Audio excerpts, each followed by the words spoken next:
सियासत करना इस मुल्क में आपका हक है। उबैदुल्ला आज़मी मजहबी भी है और सियासी भी है, और आप सब लोग सियासी हैं। जो लोग ये कहते हैं मैं सियासी नहीं हूं, गलत कहते हैं। जब तक वो वोट दे रहे हैं तब तक वो सियासी हैं। वोट सियासत के लिए दिया जाता है, हरवाना सियासत के लिए वोट दिया जाता है, जितवाना सियासत के लिए वोट दिया जाता है। इसलिए जितने लोग वोटर हैं सबके सब सियासी लोग हैं। इन्हीं सियासी लोगों की वजह से हुकूमतें बनती भी हैं और हुकूमतें बिगड़ती भी हैं। और याद रखना, जब मिल्लत में गद्दार पैदा हो जाते हैं, जब कौम में मुनाफिक पैदा हो जाते हैं, तो शेर कुत्तों से हार जाता है। राम प्रसाद बिस्मिल ने अगर हिंदुस्तान की आजादी के लिए गोरखपुर की सलीब पर चढ़ने के बाद ये कहा था कि सरफरोशी की तमन्ना अब हमारे दिल में है, देखना है जोर कितना बाजुए कातिल में है। तो इसी फैजाबाद की जेल में 22 साल का शहीद अशफाकुल्ला खान भी दिखलाई देता है, जिसके गले में फांसी का फंदा डालकर अंग्रेज हाकिम ने कहा था, अशफाकुल्ला बताओ तुम्हारी आखिरी ख्वाहिश क्या है। तो अशफाकुल्ला खान ने कहा था, कुछ आरजू नहीं है, बस आरजू है इतनी, खाके वतन की मिट्टी रख दे कोई कफन में, और हिंदुस्तान का बेटा हिंदुस्तान की अजमत पे शहीद हो। हिसाब किताब वहां होगा। अल्लाह हिसाब लेने वाला है, मुल्ला हिसाब लेने वाला नहीं। अल्लाह जन्नत जहन्नम की तरफ पहुंचाएगा, मुल्ला जन्नत जहन्नम की तरफ नहीं पहुंचाएगा। इसलिए बचो इन मज़ाहिब के सौदागरों से और अपने आप को एक बनाओ, नेक बनाओ। छोटों की से प्यार करो, बड़ों की इज्जत करो, 5 वक्त नमाजें पाबंदी के साथ अदा करो। मैंने ये बातें पार्लियामेंट में भी कही थी जब जुल्म और सितम के खिलाफ हाउस में बहस हो रही थी। तो मैंने उस वक्त भी कहा था कि आप मेरे नबी पर ईमान लाओ चाहे मत लाओ, मगर मेरे नबी की उस बात को तो मान लो जिस बात को मान लेने के बाद और कानून का दर्जा दे देने के बाद इंसानी वहदत नजर में आएगी और इख्तिलाफात का खात्मा हो जाएगा। मल्लम यरहम सगीरना वलम युअक्किर कबीरना फलैसा मिन्ना।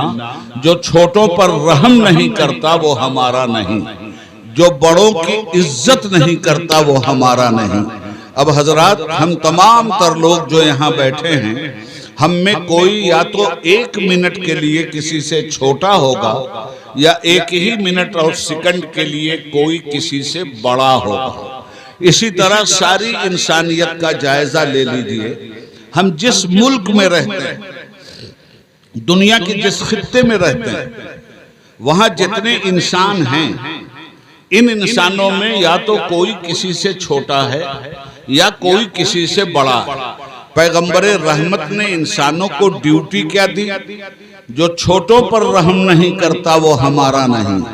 अगर हमारे बनना चाहते हो तो छोटों पर रहम करो, बड़ों की इज्जत करो। अब प्रोफेशनल ड्यूटी बन गई हम लोगों की कि हमसे जो छोटा है हम उस पर रहम करें और हम में जो बड़ा है हम उसकी इज्जत करें। अगर ये ड्यूटी इंसान निभा देता है तो मुसलमानों में इत्तेहाद का क्या सवाल। मुसलमान इसलिए नहीं पैदा हुआ था कि आपस में इत्तेहाद करे, मुसलमान तो इसलिए पैदा हुआ था कि दुनिया के लोग जो इख्तिलाफ कर रहे हैं उन्हें वहदत इंसानी के पैकर में ढालकर एक मुत्तहिद कौमियत बना दे, ताकि इंसान इंसान से नफरत न करे, इंसान इंसान का हक न मारे, इंसान इंसान पे जुल्म न करे। ये इस्लाम सिर्फ मुसलमानों को ही अखुवत और मोहब्बत का सबक नहीं देता, ये इस्लाम तो गैर मुस्लिमों को भी अखुवत, प्यार और उल्फत का रास्ता दिखलाता है। इसलिए कि मोहम्मदुर रसूलुल्लाह सल्लल्लाहु अलैहि वसल्लम सिर्फ मुसलमानों के लिए रहमत बनकर नहीं आए थे, वो आम इंसानों के लिए रहमत बनकर आए थे, वो जानवरों के लिए रहमत बनकर आए थे, वो चरिंदों परिंद के लिए रहमत बनकर आए थे, हर जी नफस के लिए रहमत बनकर आए थे। हजरात, अगर हमने इस रास्ते से अपने वजूद को आगे बढ़ाया होता, ये जो इख्तिलाफ हमारे अंदर है और इस इख्तिलाफ का खात्मा नहीं हो रहा, 1000 इस तरह की मीटिंगें कर लीजिए, मगर इसके बाद भी इस मिल्लत के कान पे जू नहीं रेंगती। हम जानते हैं 54 साल से मुसलसल कंटिन्यू खिदमत हम पूरे मुल्क में कर रहे हैं, हमें अंजाम मालूम है, मगर इस अंजाम के बावजूद याद रखिएगा हम लोग उस कश्ती के सवार हैं आज के दिन। एक है हमारा मसला एक्सटर्नल और एक है मसला इंटरनल, एक है हमारा खारजी मसला और एक है हमारा दाखिली मसला। एक है खारजी बीमारी जो कोरोना की तरह हम पर मुसल्लत कर दिया है तासुब अंगेज हुकूमत ने, और एक है दाखिली मुसीबत। खारजी मुसीबत का जिक्र मौलाना तौकीर साहब ने बहुत जम करके कर दिया है। वो खारजी मुसीबत तो हमारे साथ है, मगर उस बीमारी का इलाज जो है, उस बीमारी के लिए जो नुस्खे कीमिया है, उस नुस्खे कीमिया को आज का बीमार कबूल करने के लिए तैयार नहीं है। इन बीमारियों का खात्मा हो सकता है। बद अखलाकियों के मुकाबले में जिस दिन हम खुश अखलाकी की मोहर लगा देंगे, ये बद अखलाकी खत्म होगी।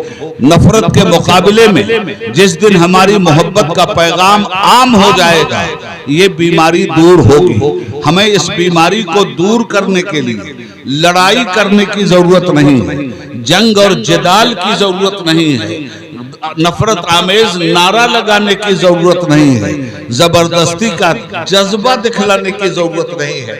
हम कम लोग हैं। अकलियत का मतलब कमजोर लोग नहीं होता, अकलियत का मतलब कम लोग होता है। कम लोग कमजोर नहीं, हमारे पास ताकत है मगर हम उस ताकत का इस्तेमाल नहीं करते। मैं किसी हथियार की बात नहीं कर रहा हूँ, न किसी हत्यारे की बात कर रहा हूँ, न किसी बम की बात कर रहा हूँ, न किसी नफरत की बात कर रहा हूँ। हमको हमारे रसूल ने जो अख्तियार दिया था, जो हथियार दिया था, उस हथियार का नाम है प्रेम, उस हथियार का नाम है इखलाक, उस हथियार का नाम है मोहब्बत, उस हथियार का नाम है इत्तिबाए खुदावंदी, इत्तिबाए रसूल, उस हथियार का नाम है अल्लाह की रजा के सामने सर को झुका देना। आज हमारे सामने बड़ी मुसीबत है कि आज हम मारे जा रहे हैं। किस जुर्म? आज हम मारे जा रहे हैं, हमारा जुर्म यह है कि हम मुसलमान, और तो हमारा कोई जुर्म नहीं। आज हम पर जुल्म इसलिए हो रहा है कि जालिम हमें मुसलमान समझता है और मुसलमान होना जुर्म करार दे दिया है उसने। तो जमीन के ऊपर हम मारे जा रहे हैं इस जुर्म में कि मुसलमान हैं। कहीं जमीन के नीचे इस जुर्म में न मारे जाएं कि हम जमीन पे मुसलमान थे भी। आप बताइए कि हमसे ज्यादा नुकसान उठाने वाला कौन होगा? मैं आपसे जो बात कह रहा हूं उसे समझिए। इख्तिलाफ एक दो जगह है और ये इख्तिलाफ खत्म कैसे होगा? इख्तिलाफ नहीं खत्म होगा। इख्तिलाफ के खत्म होने के लिए, और लफ्ज इत्तेहाद क्या है भाई? इत्तेहाद बिल्कुल बेमाना लफ्ज है। अगर इत्तेहाद हो तो लफ्ज इत्तेहाद उस वक्त पावरफुल बनता है, उस वक्त बामाना बनता है जब इख्तिलाफ रहते हुए इत्तेहाद किसी नुक्ते मुश्तरक पे हो जाए। आप कहते हो अकीदे में इख्तिलाफ है, रखो इख्तिलाफ अपना। आप अल्लाह के यहाँ अपने अकीदे का हिसाब दोगे, हम अपने अकीदे का हिसाब देंगे। आप कहते हो मसलक का इख्तिलाफ है, रखो अपना अपना मसलक। आप अपना मसलक लेके जाओगे, हम अपना मसलक लेके जाएंगे। हम भी जानते हैं कि मसलक में इत्तेहाद नहीं हो सकता, मत करो, करना भी नहीं है। मगर मुझे एक बात बताइए कि मसलक दीन के ताबे है या दीन मसलक के ताबे? मुझे सिर्फ एक बात बता दीजिए, दीन मसलक के ताबे है या मसलक दीन के ताबे? मसलक अबू हनीफा के ताबे इस्लाम नहीं है, इस्लाम के ताबे मसलक अबू हनीफा।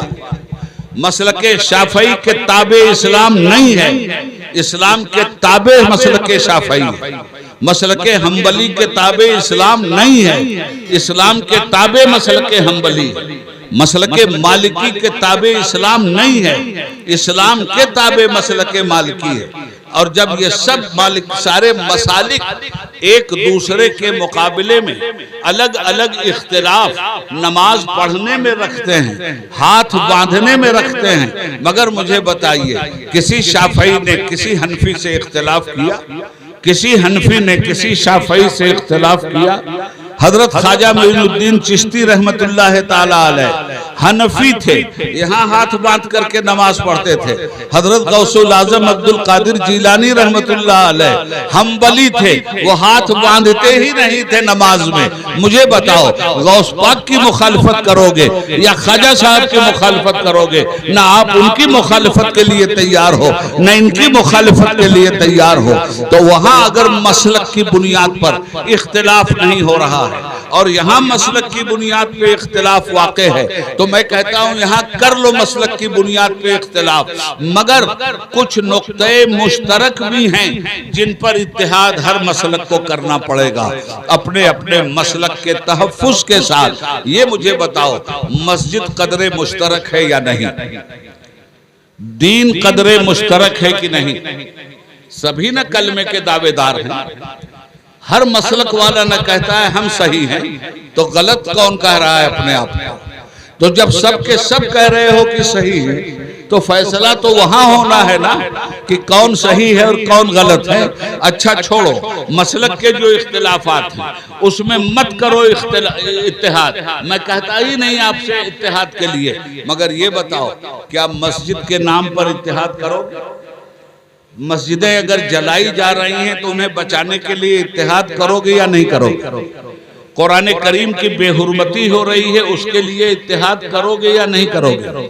नबी पाक की इज्जत के साथ खिलवाड़ नापाक लोग करना चाहते हैं, उसके खिलाफ इत्तेहाद करोगे या नहीं करोगे? औकाफ का तरमीमी बिल आया है, आज आप देवबंदी बरेलवी शिया सुन्नी चिल्ला रहे हैं। मैं बार बार इस बात को 1984 से चिल्ला रहा हूं और चीख चीख कर पूरे हिंदुस्तान में कह रहा हूं कि मसलक में कोई इत्तेहाद नहीं हो सकता। तहफ़्फ़ुज़ात मसलक के साथ उन मसाइल में जरूर इत्तेहाद करना पड़ेगा जो मसाइल हमारे तमाम लोगों के बीच में कदरे मुश्तरक की हैसियत रखते हैं।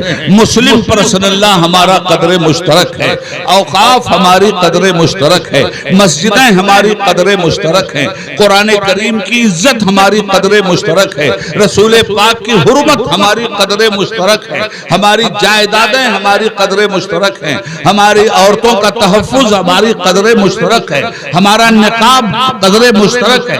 इतने सारे कदरे मुश्तरक पे हमले हो रहे हैं या नहीं हो रहे हैं? नंबर एक। नंबर दो, किसी की मस्जिद, फॉर एग्जाम्पल बाबरी मस्जिद तोड़ दी गई, शहीद कर दी गई। मुझे आप ये बताओ कि बनवाया तो था शिया मुसलमानों, आप सुन्नियों की एक ईंट भी नहीं लगी थी। पूरी मस्जिद शिया सिपह सालार की बनवाई हुई है। उस मस्जिद की शहादत के बाद आपको क्यों दर्द हुआ साहब? मसला शियों की मस्जिद का नहीं, मसला बरेलवियों की मस्जिद का नहीं, मसला देवबंदियों की मस्जिद का नहीं, मसला नफ्से मस्जिद का है, मसला नफ्से दीन का है।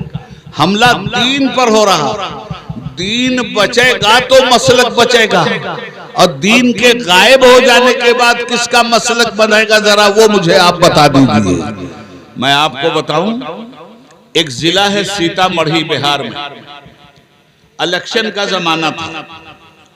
मेरे एक साथी थे जो बिहार में एजुकेशन मिनिस्टर थे, नाम था उनका प्रोफेसर पूर्वे। गौर से सुनिए बात। चलिए ठीक है, आए तो सही, वो आ रहे हैं, वो आते हैं, आ रहे हैं, वो आ रहे हैं, वो आते हैं, आ रहे होंगे। शबे फिराक ये कहकर गुजार दी मैंने, अल्लाह का शुक्र है। अर्ज ये करना चाहता हूं कि मिस्टर रामचंद्र पूर्वे ने मुझसे कहा कि हजरत आप बिहार से एमपी, उस जमाने में मैं बिहार से एमपी था,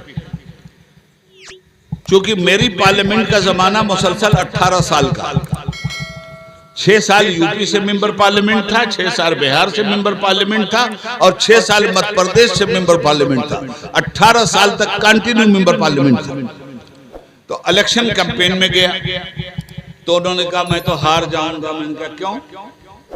अरे कहने लगे सर यहां तो मस्जिद में झगड़ा हो रहा और मुसलमान एक दूसरे की गर्दन मारने के चक्कर में। मैंने कहा क्या हुआ, किस बात पे झगड़ा है मुसलमानों का? कहा आपके यहाँ कौन सी नमाज होती है सर? मैंने पूछा मतलब? तो उन्होंने कहा झगड़ा ये हो रहा है उस मस्जिद में कि कुछ मुसलमान कह रहे हैं कि यहाँ हाथ बांध के नमाज पढ़ो नहीं तो हाथ काट लो, और उनके मुकाबले में दूसरे मुसलमान कह रहे हैं कि यहाँ हाथ बांध के पढ़ो वरना हाथ काट लेगा।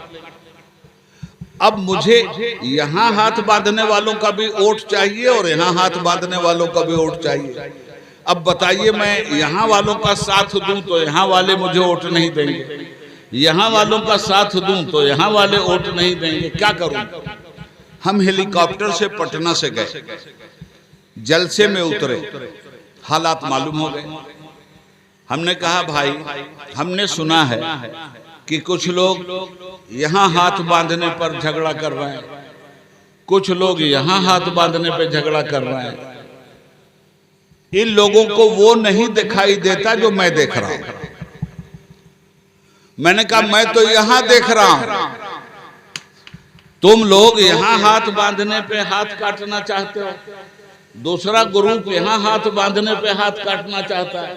मुल्क में एक तीसरा ग्रुप भी है जो यहां से काटना चाहता है। तो जब यहां से कट जाएगा तो हाथ यहां बांधोगे कि यहां बांधोगे वो बताओ। तो पहले यहां तो बचा लो भाई। आज क्या माहौल, यहां का माहौल है कि यहां का माहौल है कि यहां का माहौल? समझ सको तो खामोशी मेरा जवाब भी। अर्ज ये करना चाहता हूं कि जब इस तरह के हालात हैं और एक्सटर्नल बीमारी दूर नहीं हो रही, वो दूर होगी भी नहीं। ये जो औकाफ का तरमीमी बिल पार्लियामेंट के अंदर आया, हमने सैकड़ों बिल पास किए हैं और सैकड़ों बिल हमने रिजेक्ट किए हैं 18 साल में, याद रखना इस बात को। आज जो ये बिल आया, ये बिल ज्वाइंट पार्लियामेंट्री कमेटी की बिल में क्यों घुसा दिया गया? ये पार्लियामेंट में क्यों नहीं पास हुआ? हुकूमत को डर था कि हमारा जो साथ बाहर वाले 55 लोग दे रहे, 52 लोग, वो इस बिल की हिमायत में वोट नहीं देंगे। जब वो वोट नहीं देंगे तो गवर्नमेंट गिर जाएगी। और याद रखिए गवर्नमेंट का कोई बिल अगर लोकसभा में गिर जाता है तो वो गवर्नमेंट खत्म हो जाती है। ये गवर्नमेंट उसी दिन खत्म हो गई होती सेंटर की जिस दिन ये बिल पास करवाने के लिए वो वोटिंग करवाते। उन्हें यकीन हो गया कि वोटिंग करवाएंगे तो सरकार चली जाएगी, इसलिए उन्होंने ज्वाइंट पार्लियामेंट्री कमेटी के हवाले इस बिल को कर दिया। तो joint, what is the joint parliamentary committee? ये क्या होती है? ज्वाइंट पार्लियामेंट्री कमेटी हर पार्टी के मेंबरान को लेकर एक जमात बनाई जाती है और उसमें जाकर ये मसला डिस्कस होता है कि आखिर इस बिल में क्या क्या खराबियां हैं, जिन खराबियों को खत्म करने के बाद इस बिल को पास करने के लायक बना दिया जाए। अब जो एतराज होते हैं और जिन लोगों की तरफ से होते हैं, ज्वाइंट पार्लियामेंट्री कमेटी उन लोगों को बुलाती है और बुलाने के बाद उनसे डिस्कस करती है। मैं भी all India Muslim personal board का मेंबर हूं। All India Muslim personal board बुलाया गया, उसने अपनी सारी बातें रख दी। अब मैं आपको बताऊं, ज्वाइंट पार्लियामेंट्री कमेटी ने सिग्नेचर मांगा 5 करोड़ के करीब। आप जैसे जियालों ने अपना सिग्नेचर भी भेज दिया, मगर आप क्या समझते हो आपका सिग्नेचर ये बिल रोक देगा? कानून क्या है और कितने लोगों ने कानून को समझा है? कानून ये है मेरे दोस्तों कि ज्वाइंट पार्लियामेंट्री कमेटी में अगर इस बिल के खिलाफ राय बन भी गई तो ज्वाइंट पार्लियामेंट्री कमेटी को यह अख्तियार नहीं है कि कसरत राय से इस बिल को मुस्तरद करने वाली राय अगर आ गई है तो ज्वाइंट पार्लियामेंट्री कमेटी इस बिल को मुस्तरद कर दे। नहीं, वो इस बिल को ले जाकर फिर गवर्नमेंट के पास रखेगी कि आपके खिलाफ, इस बिल के खिलाफ हिंदुस्तानी अवाम की राय आई है, मुल्क के वोटरों की राय आई है। जिस तरह मुल्क के वोटरों की अक्सरियत के साथ वोट पाकर आप हुकूमत में आए हो, उसी तरह मुल्क की अक्सरियत अगर किसी बिल की मुखालिफत करती है तो हुकूमत को वो बिल विड्रॉल करना पड़ता है। मगर ये जालिम हुकूमत है, ये दुश्मन हुकूमत है, ये नापाक हुकूमत है। ये हुकूमत के पास फिर ये बिल आएगा और ये बिल का उस वक्त तक इंतजार करेगी हुकूमत जब तक इसके पास लोकसभा में 272 मेंबरान पार्लियामेंट का सिग्नेचर नहीं मिल जाता। अभी इनके पास इस बिल पर सिर्फ 240 लोग वोट देने के लिए तैयार हैं, बकिया पूरी पार्लियामेंट इन्हें वोट देने के लिए तैयार नहीं। मगर 272 पर सक्सेसफुल गवर्नमेंट बन जाया करती है, जिस गवर्नमेंट को 5 साल तक हिलाया नहीं जा सकता। ये इस चक्कर में है कि किसी तरह दूसरी पार्टियों के एमपीज को तोड़ लिया जाए और तोड़ करके फिर 272 का अदद पूरा किया जाए, और जब 272 हो जाए तो जेपीसी से फौरी तौर पर इस बिल को वापस मंगवा कर पार्लियामेंट से पास करवा दिया जाए। ये है मामला इस बिल का। फर्ज कीजिए वो बुरा दिन आ गया और ये बिल पास हो गया, तो इस बिल में खराबी क्या? आपकी मस्जिदें महफूज नहीं रही, आपके मज़ारात महफूज नहीं रहे, आपकी दरगाहें महफूज नहीं रहे, आपके मदरसे महफूज नहीं रहे। तो अब बताओ कि मदरसे सिर्फ क्या बरेलवियों के पास हैं, देवबंदियों के पास नहीं? क्या सिर्फ शियों के पास, सुन्नियों के पास नहीं? दरगाहें सिर्फ क्या बरेलवियों के पास, देवबंदियों के पास नहीं? पीरी मुरीदी क्या सिर्फ बरेलवियों के यहाँ है, देवबंदियों के यहाँ नहीं है? इमाम बाड़े क्या हमारे शिया भाइयों के यहाँ नहीं है? ये जितनी चीजें बनामे मजहब हमारे पास वक्फ की जायदाद में आती हैं, अब तक का कानून यह था कि हमारे वक्फ बोर्ड में कोई भी नॉन मुस्लिम नहीं रहेगा। गवर्नमेंट ने उसमें ये क्लॉज डाला है कि वक्फ बोर्ड में 2 नॉन मुस्लिम अफसर भी रहेंगे। हमने गवर्नमेंट से ये कहा है कि जितने भी हमारे ईसाई ट्रस्ट हैं, जितने भी बौद्धिस्ट ट्रस्ट हैं, जितने भी हमारे हिंदू ट्रस्ट हैं, जितने भी मंदिरों के ट्रस्ट हैं, क्या मंदिरों के ट्रस्ट में मुसलमान अफसर रखोगे?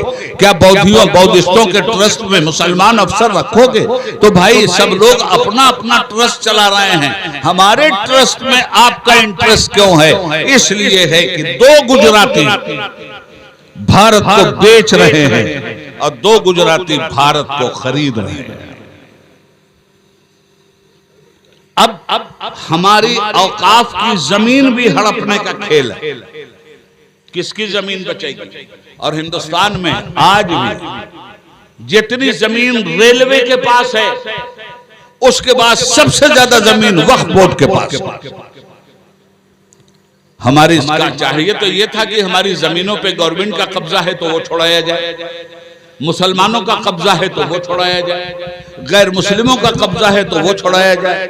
वक्फ बिल तो इसलिए बनता है, ये वक्फ बिल इसलिए बना के पास किया जा रहा है कि गैर मुस्लिमों के पास है तो उनका हो जाए, बौद्धिस्टों के पास है तो उनका हो जाए, गवर्नमेंट के पास हमारी जमीन है तो उसकी हो जाए। और भी जमीनों के बारे में नित नए तरीके से हड़प करने का ये खेल था, जिस खेल के खिलाफ आप तमामी लोगों ने मुत्तहिद होकर 5 करोड़ से ज्यादा दस्तखत करके दिए थे। तो मैं आपसे ये कहना चाहता हूं, जागिए, आप सियासी एतबार से जागिए। सियासत करना इस मुल्क में आपका हक है। उबैदुल्लाह आजमी उबैदुल्लाह आज़मी मजहबी भी है और सियासी भी है, और आप सब लोग सियासी हैं। जो लोग ये कहते हैं मैं सियासी नहीं हूँ, गलत कहते हैं। जब तक वो वोट दे रहे हैं तब तक वो सियासी हैं। वोट सियासत के लिए दिया जाता है, हरवाना सियासत के लिए वोट दिया जाता है, जितवाना सियासत के लिए वोट दिया जाता है। इसलिए जितने लोग वोटर हैं सब के सब सियासी लोग हैं। इन्हीं सियासी लोगों की वजह से हुकूमतें बनती भी हैं और हुकूमतें बिगड़ती भी हैं। तो इस तरह के मसाइल आपके सामने आए। चूंकि सारे मसाइल पे डिस्कस हमारे दानिशवरान कर चुके हैं, मॉब लिंचिंग पे दस हो चुकी, गवर्नमेंट के जुल्म और सितम पे बात हो चुकी, वक्फ बोर्ड के तरमीमी बिल पर बात नहीं हुई। अब ये चीज आपकी नॉलेज में आ गई।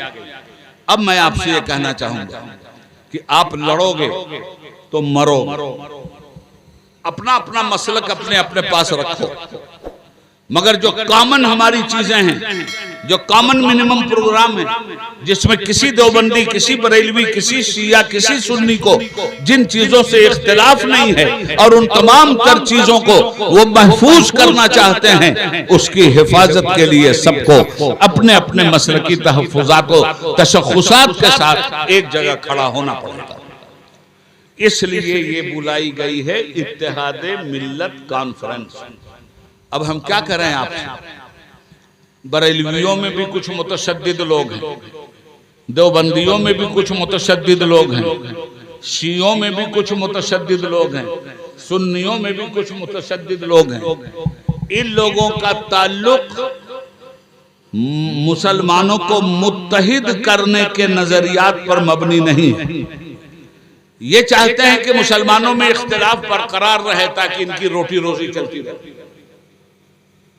कुछ लोगों की रोटी रोजी का ताल्लुक मुसलमानों को लड़ाने में। अब मैं आपको बताऊं, इस बिल के खिलाफ भी मौलाना ऊपर आइए, इधर ऊपर आइए, इस बिल के खिलाफ भी आखिरी बात कह रहा हूं। मौलाना अब्बास रज़वी साहब भी तशरीफ ला चुके हैं, उनका खिताब सुनेंगे हम। इस बिल के खिलाफ सुनिए, आप मुत्तहिद तो हो गए, आपको जानकारी के लिए, जानकारी के मामले में आप जीरो। तो जब आप सब लोगों को यह मालूम हो गया तो रोड पे लड़ने की जरूरत है क्या? लड़ना ही है तो अपने हक के लिए लड़िए, लड़ना ही है तो मस्जिदों के तहफ़्फ़ुज़ के लिए लड़िए। और ये लड़ाई का हक आपको हिंदुस्तान के संविधान ने दिया है, किसी के बाप का इजारा नहीं है ये। और हुकूमतें अगर हमें हमारे हक को मनवाने के लिए हम पाबंद सलासिल करना चाहती हैं तो हम कहते हैं आओ हक करियो, हम तुम्हारा वेलकम करेंगे। आओ पैर की जंजीरों, हम तुम्हारा वेलकम करेंगे। मगर तुम ये समझो कि मुसलमान अपने हक से दस्तबरदार हो जाएगा, ये न कल हुआ था न आज होगा। तुम ये चाहो कि मुस्लिम पर्सनल्लाह में कोई तब्दीली होगी, तो कल भी हमने नारा लगाया था और आज भी नारा लगाते हैं, है कौले मोहम्मद कौले खुदा, फरमान न बदला जाएगा, बदलेगा जमाना लाख मगर कुरान न बदला जाएगा। हज़रात गिरामी, मुझे कोई जज्बाती तकरीर नहीं करनी, मिल्लत को बेदार रखिए। जहां भी लोग आपस में इख्तिलाफ पैदा कर रहे हैं, चाहे वो बनामे मजहब पैदा कर रहे हों, चाहे वो बनामे सियासत पैदा कर रहे हों, चाहे वो बनामे बिरादरी पैदा कर रहे हों, इसलिए कि एक बहुत बड़ा तबका नकली सूफियों का और सबसे बड़ा गद्दार अजमेर शरीफ दरगाह का वो दीवान है जो गवर्नमेंट का चमचा, गवर्नमेंट का पाला हुआ, जो नकली सूफियों को लेकर, जिनको न नमाज से मतलब, न रोजे से, न हज से, न ज़कात से, हुकूमत का वजीफा खार नकली सूफियों को और नकली मौलवियों को लेकर नरेंद्र मोदी के दरबार में हाजिर हुआ कि हम वक्फ तरमीमी बिल की हिमायत करते हैं। और ये बताया जा रहा है कि मुसलमानों का एक बड़ा तबका नहीं, मुसलमानों का गद्दार तबका वो तबका जो वक्फ तरमीमी बिल की हिमायत करता है वो मुसलमानों का गद्दार तबका है, चाहे वो मौलवी की शक्ल में आ रहा हो, चाहे वो सूफी की शक्ल में आ रहा हो, वो गद्दार तबका है। और याद रखना, जब मिल्लत में गद्दार पैदा हो जाते हैं, जब कौम में मुनाफिक पैदा हो जाते हैं, तो शेर कुत्तों से हार जाता है। इसलिए इन बगल में छुपे हुए बिच्छुओं से बचिए जो इस मिल्लत को दाढ़ी टोपी के नाम पर बेच रहे हैं, जो इस मिल्लत को कपड़े पहनकर सूफियों का नाम लेकर इस मुल्क में मिल्लत के मफादात को चंद टकों पे बेच रहे हैं। ऐसे लोग भी आपको टीवी पे नजर आए। इसलिए बिल्कुल मुत्तहिद रहिए और अपना हक मांगने के लिए कभी भी मुंह मत चुराइए, नजरें मत चुराइए। आप मुजरिम नहीं हैं, आप इस देश के शहरी हैं।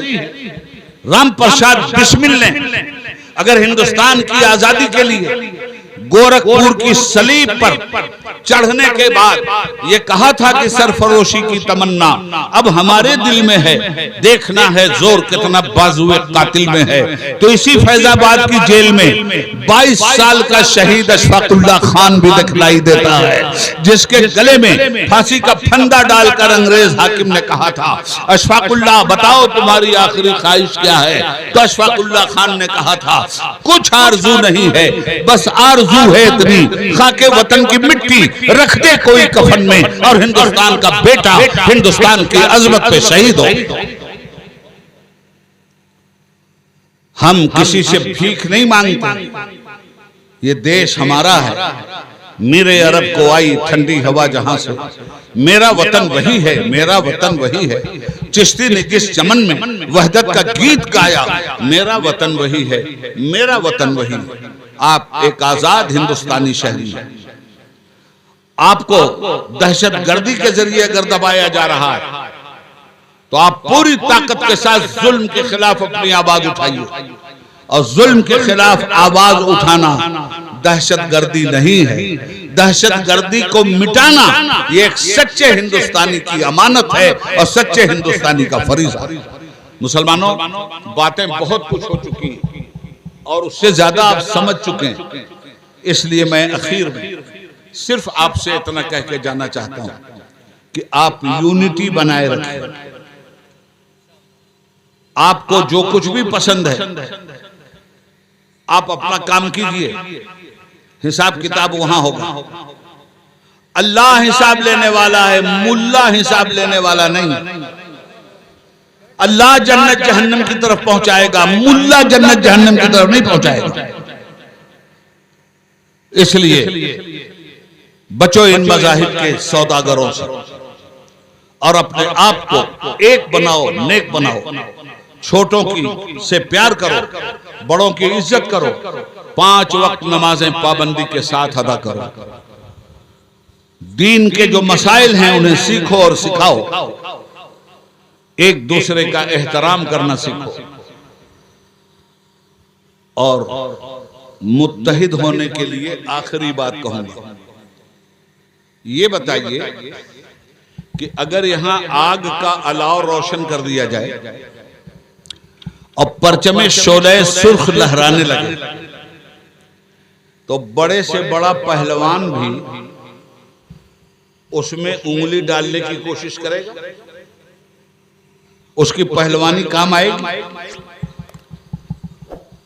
बड़े से बड़े रुस्तम की भी हिम्मत नहीं है कि आग जब अपने मिजाज में हो तो उसमें हाथ डाल दे।